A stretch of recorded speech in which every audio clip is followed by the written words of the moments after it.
প্রিয় ছাত্রছাত্রীরা, খুব সুন্দরভাবে একটি ডেসক্রিপটিভ ইংলিশের ক্লাস নিচ্ছেন সৌরভ স্যার। তোমরা ক্লাসটি দেখো এবং তোমরা নিজেরাই বুঝতে পারবে যে এই ধরনের ডেসক্রিপটিভ ক্লাস তোমাদের আপকামিং ডাব্লিউবিসিএস অথবা ডাব্লিউবিপি বা কেপির এসআই অথবা পুলিশ কনস্টেবলের যে ইংরেজির পার্টটা থাকে সেই পার্টের জন্য কতটা ইম্পর্টেন্ট তোমরা ক্লাসটি দেখো, এবং ক্লাসের শেষে আমি তোমাদের সঙ্গে কিছু ইনফরমেশন শেয়ার করব। এই কালিদাস ছাড়াও বিক্রমাদিত্যের রাজসভায় আরো কবি ছিলেন নিঃসন্দেহে। তাদের মধ্যে একজন কবি কালিদাসকে হিংসা করতেন। তিনি মনে করতেন তিনি কালিদাসের থেকেও ভালো কবিতা লেখেন, জাস্ট সম্রাটের চোখে পড়ছেন না, এইটুকুই। এবার এই কথাটা সম্রাট অর্থাৎ বিক্রমাদিত্য এটা উনি জানতেন যে এই কবি কালিদাসকে হিংসা করে। তো একদিন সেই কবিকে নিয়ে কালিদাস তার বাগানে হাঁটছেন, পায়চারি করছেন। এমন সময় সামনে একটা শুকনো গাছের ডাল পড়ে আছে দেখে ওই কবিকে বিক্রমাদিত্য, সম্রাট বিক্রমাদিত্য বললেন যে এই যে আমাদের সামনে শুকনো গাছের ডালটা পড়ে আছে, এইটা দিয়ে তুমি একটা কবিতা কাব্য রচনা করো। তো ওই কবি যিনি হিংসা করতেন কালিদাসকে, তিনি সঙ্গে সঙ্গে একটি কাব্য রচনা করলেন এবং সম্রাটকে শোনালেন। কাব্যটা ছিল এরকম: শুষ্কং কাষ্ঠং তিষ্ঠতি অগ্রে, শুষ্কং কাষ্ঠং তিষ্ঠতি অগ্রে, অর্থাৎ সামনে একটা শুকনো কাঠ পড়ে আছে। এবার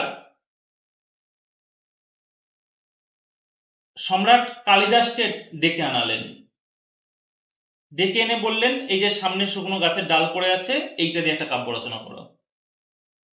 কালিদাস রচনা করলেন: নীরস তরুবর পুরত ভাতি।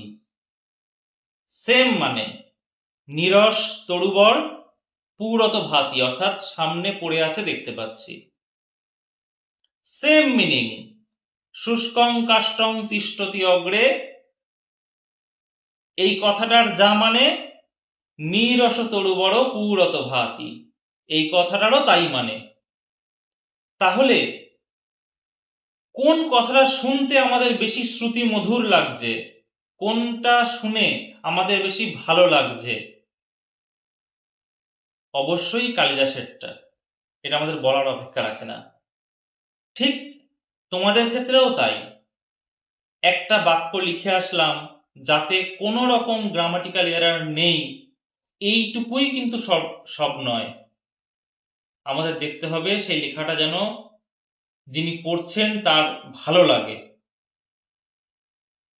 দেখো এই প্রথম স্ট্যাঞ্জার ভিত্তিতে লেখা দ্বিতীয় স্ট্যাঞ্জা: as the water crisis continues to escalate, numerous villages across the district are facing severe shortages.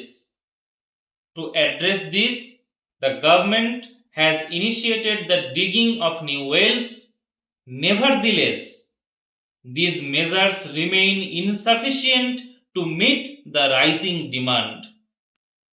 Ultimately, more sustainable long-term solutions are required to alleviate the suffering of the local population. এক মানে উপরে যা বলা ছিল নিচেও তাই বলা আছে। কিছু কানেক্টর ইউজ করেছি আমরা বাক্যটাকে আরো সুন্দর করার জন্য। সবসময় সাবজেক্ট ফার্স্ট এই নীতিতে আটকে থাকিনি, তাই আমাদের এই লেখা দ্বিতীয় লেখাটা এত বেশি সুন্দর লাগছে, এত বেশি আমাদের ভালো লাগছে। আমাদের আগামীতে আমরা তোমাদের সাথে যে 50টা ক্লাসে দেখা করতে চলেছি বা আমরা যে বসতে চলেছি, তোমাদের একটু সহযোগিতা, অর্থাৎ আমি যেমনটা বলবো সেটা করে আনা, যেটা করাবো বোঝাবো তোমাদের কাছ থেকে কনফার্মেশন নেব যে তোমরা বুঝতে পেরেছো, তারপর সেটা তোমরা একটু প্র্যাকটিস করা।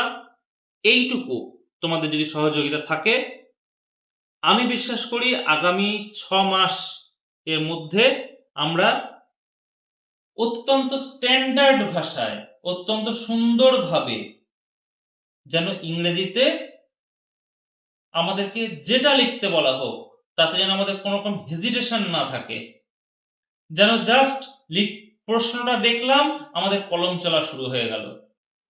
যারা এতক্ষণ ক্লাসটি দেখেছো তারা নিশ্চয়ই ক্লাসের গুরুত্ব অনুধাবন করতে পেরেছো যে আপকামিং WBCS অথবা WBP KP SI এর এক্সামিনেশনে এই ইংলিশ ডেসক্রিপটিভ ক্লাসটা কত গুরুত্বপূর্ণ রোল প্লে করবে।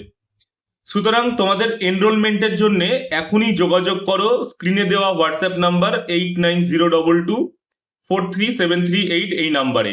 এছাড়াও প্রথম 20 জন স্টুডেন্ট ফ্ল্যাট 20% ডিসকাউন্ট পেয়ে যাবে অ্যাডমিশনে।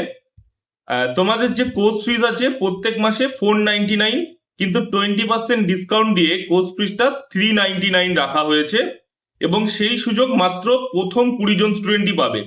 সুতরাং দেরি না করে তোমরা এনরোলমেন্ট প্রসিডিওর তাড়াতাড়ি কমপ্লিট করো। এনরোলমেন্টের জন্য তোমরা প্লে স্টোর থেকে বেঙ্গল গুরুকুলের অ্যাপ্লিকেশনটি ডাউনলোড করতে পারো এবং সেখানে গিয়ে তোমরা কোর্সটি পারচেস করতে পারবে। আর যে কোনো রকমের কোয়ারিজের জন্য তোমরা আমাদের স্ক্রিনে দেওয়া হোয়াটসঅ্যাপ নাম্বার আরে যোগাযোগ করতে পারো। তো চলো দেখা হবে ক্লাসে। দেরি না করে তোমাদের রেজিস্ট্রেশন প্রসিডিওর তাড়াতাড়ি সম্পন্ন করো।